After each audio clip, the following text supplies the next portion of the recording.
പശ്ചിമേഷ്യൻ മണ്ണിൽ യുദ്ധത്തിന്റെ കടുംനിഴലും കടുത്ത അനിശ്ചിതത്വം പടർന്നു നിൽക്കുമ്പോഴും ഇറാനുമായുള്ള നയതന്ത്ര ചർച്ചകൾ ചരിത്രപരമായ ഒരു വിജയത്തിലേക്ക് അടുക്കുകയാണെന്ന് വൻ അവകാശവാദങ്ങളുമായി അമേരിക്കൻ പ്രസിഡന്റ് ഡൊണാൾഡ് ട്രംപ് രംഗത്തുണ്ട്. ഒരു വലിയ ഒത്തുതീർപ്പ് കരാർ തൊട്ടടുത്ത് എത്തിക്കഴിഞ്ഞുവെന്നും അവസാനം എല്ലാം ഭംഗിയായി നടക്കുമെന്നുമുള്ള വാഗ്ദാനങ്ങൾ ട്രംപ് തന്റെ ജനങ്ങൾക്ക് മുന്നിൽ നിരന്തരം ആവർത്തിച്ചുകൊണ്ടിരിക്കുകയാണ്. എന്നാൽ മാസങ്ങളായി തുടരുന്ന ഈ വെറും വാചക കസർത്തുകൾക്ക് പിന്നിലെ പൊള്ളത്തരവും ഇരട്ടത്താപ്പും ഇപ്പോൾ ആഗോളതലത്തിൽ കടുത്ത ചർച്ചകൾക്കാണ് വഴിവെച്ചിരിക്കുന്നത്. ട്രംപിന്റെ അതിശയോക്തി കലർന്ന പ്രഖ്യാപനങ്ങളും പശ്ചിമേഷ്യൻ മണ്ണിലെ കടുത്ത സൈനിക യാഥാർത്ഥ്യങ്ങളും തമ്മിൽ യാതൊരു ബന്ധവുമില്ലെന്ന് നയതന്ത്ര വിദഗ്ധർ ചൂണ്ടിക്കാണിക്കുന്നു. തിരശ്ശീലയ്ക്ക് പിന്നിൽ നടക്കുന്ന രഹസ്യ ചർച്ചകളിൽ ഇരുപക്ഷവും വാക്കുകൾ തയ്യാറാക്കുന്നതിൽ വലിയ മടുപ്പ് കാണിക്കുന്നുണ്ടെന്ന അന്താരാഷ്ട്ര മാധ്യമങ്ങളുടെ സൂചനകൾ പുറത്തു വരുമ്പോഴും ട്രംപ് വാഗ്ദാനം ചെയ്യുന്ന സമഗ്രമായ ആണവ കരാർ എന്നത് മിഡിൽ ഈസ്റ്റിലെ വെറും ഒരു മരീചിക മാത്രമായി തുടരുകയാണ്. നയതന്ത്ര പുരോഗതിയെക്കുറിച്ചും ആഗോള ലക്ഷ്യങ്ങളെക്കുറിച്ചും ട്രംപ് ഭരണകൂടം തങ്ങളുടെ ജനങ്ങളോട് സംസാരിക്കുന്നത് തികച്ചും വ്യാജമായ കാര്യങ്ങളാണോ എന്ന ഗുരുതരമായ ചോദ്യമാണ് ഇവിടെ ഉയരുന്നത്. ട്രംപിന്റെ അതിശയോക്തി കലർന്ന പ്രസ്താവനകളെക്കാൾ തികച്ചും വ്യത്യസ്തവും ആശങ്കാജനകവുമായ കാര്യങ്ങളാണ് നിലവിൽ ഇറാനിൽ നിന്നും വരുന്നത്. ലെബനനെതിരായ ഇസ്രയേലിന്റെ കടുത്ത ആക്രമണങ്ങൾ കാരണം ഇറാൻ അമേരിക്കയുമായുള്ള എല്ലാവിധ പരോക്ഷ ചർച്ചകളും പൂർണ്ണമായി നിർത്തിവെച്ചതായാണ് ഏറ്റവും പുതിയ അന്താരാഷ്ട്ര റിപ്പോർട്ടുകൾ സൂചിപ്പിക്കുന്നത്.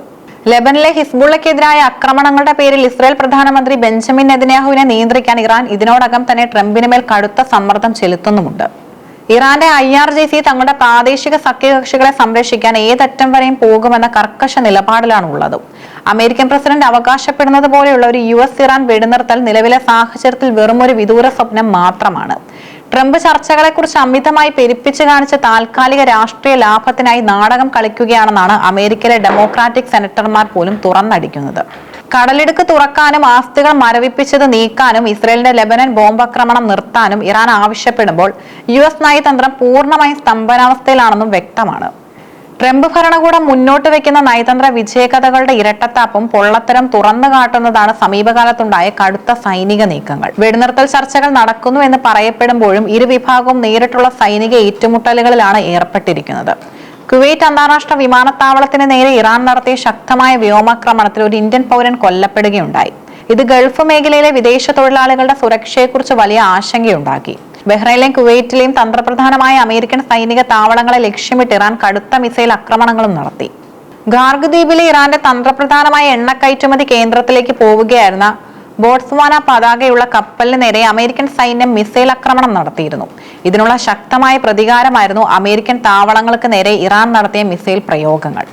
താൻ ഫെബ്രുവരിയിൽ ആരംഭിച്ച യുദ്ധം മാർച്ച് ആദ്യത്തോടെ വിജയകരമായി അവസാനിപ്പിച്ചു എന്ന് പ്രഖ്യാപിച്ച ട്രംപ് ഇപ്പോഴും തുടരുന്ന ഈ കടുത്ത യാഥാർത്ഥ്യങ്ങളിൽ നിന്നും സൈനിക നാശനഷ്ടങ്ങളിൽ നിന്നും ബോധപൂർവം ഒളിച്ചോടുകയാണ് ചെയ്യുന്നത്. കഴിഞ്ഞ ദിവസം പുറത്തു വന്ന ഒരു പ്രമുഖ മാധ്യമ അഭിമുഖത്തിൽ ഇറാന്റെ പരമോന്നത നേതാവ് മുസ്തഫ ഖമേനിയും താനും വളരെ നന്നായി ഒത്തുപോകുന്നുണ്ട് എന്നതായിരുന്നു ട്രംപിന്റെ അടുത്ത അവകാശവാദം. ഒരു അന്താരാഷ്ട്ര യുദ്ധം അവസാനിപ്പിക്കുകയോ ആണവ കരാറിൽ ഏർപ്പെടുകയോ ചെയ്യുക എന്നത് പെട്ടെന്ന് തിളച്ചുമറിയുന്ന ഒരു കെറ്റിൽ പോലെ അല്ലെന്നും അത് അതീവ സങ്കീർണവും മടുപ്പിക്കുന്നതുമായ പ്രക്രിയയാണെന്നുമുള്ള യാഥാർത്ഥ്യം ട്രംപ് ജനങ്ങളിൽ നിന്ന് ബോധപൂർവം മറച്ചുവെക്കുകയാണ്.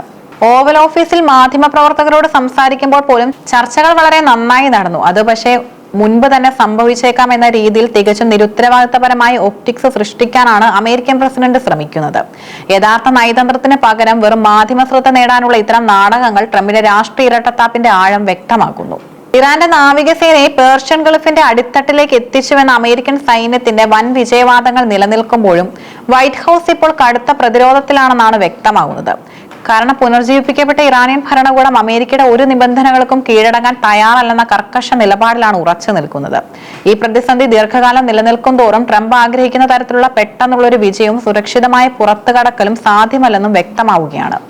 ഹൗസ് സെനറ്റ് കമ്മിറ്റികൾക്ക് മുമ്പാകെ American state secretary Marco Rubio നടത്തിയ 2 ദിവസത്തെ സാക്ഷ്യപ്പെടുത്തലുകൾ ഭരണകൂടത്തിന്റെ ഈ നയതന്ത്ര പരാജയത്തിന്റെ ആഴം തുറന്നു കാട്ടുന്നതായിരുന്നു. അമേരിക്കൻ കോൺഗ്രസിൽ പ്രതിപക്ഷമായ ഡെമോക്രാറ്റുകളിൽ നിന്ന് മാത്രമല്ല, സ്വന്തം പാർട്ടിയായ റിപ്പബ്ലിക്കൻ പാർട്ടിയിൽ നിന്ന് പോലും കടുത്ത ചോദ്യങ്ങളാണ് സ്റ്റേറ്റ് സെക്രട്ടറിക്ക് നേരിടേണ്ടി വന്നത്. ഇതിനോടകം തന്നെ തങ്ങൾ സൈനികമായി വിജയിച്ചുവെന്ന് അവകാശപ്പെടുന്ന ഒരു യുദ്ധം എന്തുകൊണ്ടാണ് ഇപ്പോഴും അവസാനിപ്പിക്കാൻ കഴിയാത്തതെന്ന് യുക്തിഭദ്രമായി വിശദീകരിക്കാൻ ഭരണകൂടത്തിന് കഴിയുന്നില്ല. കഴിഞ്ഞ വർഷത്തെ വ്യോമാക്രമണങ്ങളിലൂടെ തങ്ങൾ പൂർണ്ണമായി നശിപ്പിച്ചുവെന്ന് അമേരിക്ക അവകാശപ്പെട്ട ഇറാന്റെ ആണവ പദ്ധതികളെക്കുറിച്ച് ചർച്ച ചെയ്യാൻ അവർ വീണ്ടും നിർബന്ധിതരാകുന്നതിന്റെ യുക്തിശൂന്യതയും റൂബിയോയ്ക്ക് കോൺഗ്രസിന് മുന്നിൽ വിശദീകരിക്കേണ്ടി വന്നു. തങ്ങളുടെ മുൻകാല സൈനിക പ്രസ്താവനകളെല്ലാം വെറും മിനുക്കുപണികൾ മാത്രമായിരുന്നുവെന്ന് അമേരിക്കയ്ക്ക് ഇവിടെ പരോക്ഷമായി സമ്മതിക്കേണ്ടി വരുന്നു. കോൺഗ്രസ് കമ്മിറ്റിയിൽ ഡെമോക്രാറ്റിക് പ്രതിനിധി സാറ ജേക്കബ്സ് ഉന്നയിച്ച കടുത്ത ചോദ്യങ്ങൾക്ക് മുന്നിൽ റൂബിയോയ്ക്ക് കൃത്യമായ ഉത്തരമില്ലായിരുന്നു. ഇറാന്റെ വ്യവസായിക അടിത്തറ തകർത്തു, മിസൈൽ ലോഞ്ചറുകളും വ്യോമസേനയും ഇല്ലാതാക്കി എന്നത് മാത്രമാണ് വിജയമായി കണക്കാക്കുന്നതെന്ന റൂബിയോയുടെ മറുപടി അമേരിക്കയുടെ പരമ്പരാഗത അഹങ്കാരത്തിനുള്ള അടയാളമാണ്. കാരണം ഇത്തരം കടുത്ത സുരക്ഷാ അവകാശവാദങ്ങൾ ഉന്നയിക്കുമ്പോഴും ഹൗസ് കമ്മിറ്റിക്ക് മുന്നിൽ രഹസ്യ നയതന്ത്രത്തിന്റെ കടുത്ത യാഥാർത്ഥ്യങ്ങൾ റൂബിയോയ്ക്ക് വെളിപ്പെടുത്തേണ്ടി വന്നിട്ടുമുണ്ട്.